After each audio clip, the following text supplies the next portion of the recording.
এক ভাই প্রশ্ন করেছেন, মসজিদের জন্য নির্ধারিত জমিতে কি মাদ্রাসা নির্মাণ করা যাবে?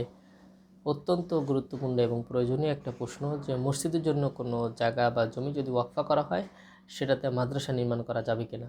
উত্তর হচ্ছে যে না, যে জমিটা মসজিদের জন্য খাস ওয়াকফা করা হয়েছে সেটাতে মাদ্রাসা নির্মাণ বা অন্য কোনো প্রতিষ্ঠান নির্মাণ করা যাবে না। কেননা যে সম্পদ ওয়াকফা করা হয় বা সদকা করা হয় সেটা ব্যক্তি যে নিয়তের উপরে করেন সেটা ওই নিয়তের উপর কার্যকর করা আবশ্যক, সেটা কোনো কাজে ব্যবহার করা যাবে না। সই বুখারীতে আছে হযরত ইবনে ওমর রাদিয়াল্লাহু তাআলা আনহু হইতে হাদিস, তিনি বলেন, হযরত প্রিয় নবী সাল্লাল্লাহু আলাইহি ওয়াসাল্লামের জামানায় হযরত ওমর রাদিয়াল্লাহু তাআলা আনহুর সামাগ নামের একটা খেজুরের বাগান ছিল, যেটা তার নিকট অত্যন্ত পছন্দনীয় ছিল। তিনি সেটা সদকা করার ইচ্ছা পোষণ করলেন।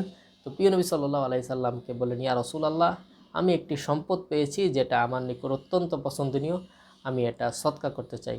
প্রিয় নবী সাল্লাল্লাহু আলাইহি সাল্লাম তাকে বললেন, তুমি এই সম্পদটি এই নিয়তে বা এই শর্তে তুমি সদকা করো যে এটি বিক্রি করা যাবে না, এটি দান করা যাবে না এবং এই সম্পদের কোনো ওয়ারিশও হবে না, তবে এর ফল দান করা যাবে। ওমর রাদিয়াল্লাহু তাআলা আনহু এই শর্তের উপর এই সম্পদটি সদকা করেছিলেন। এর থেকে বোঝা যায়, যিনি সদকা করবেন বা দান করবেন বা ওয়াকফা করবেন, তিনি যে নিয়তে বা যে কাজের জন্য এটাকে ওয়াকফা করা হবে সেটা সেই কাজে সেটা ব্যবহার করা হবে, অন্য কাজে ব্যবহার করা জায়েজ হবে না। যে ভাই প্রশ্নটি করেছেন, আপনি আপনার প্রশ্নের উত্তরটি সুন্দরভাবে বুঝতে পেরেছেন।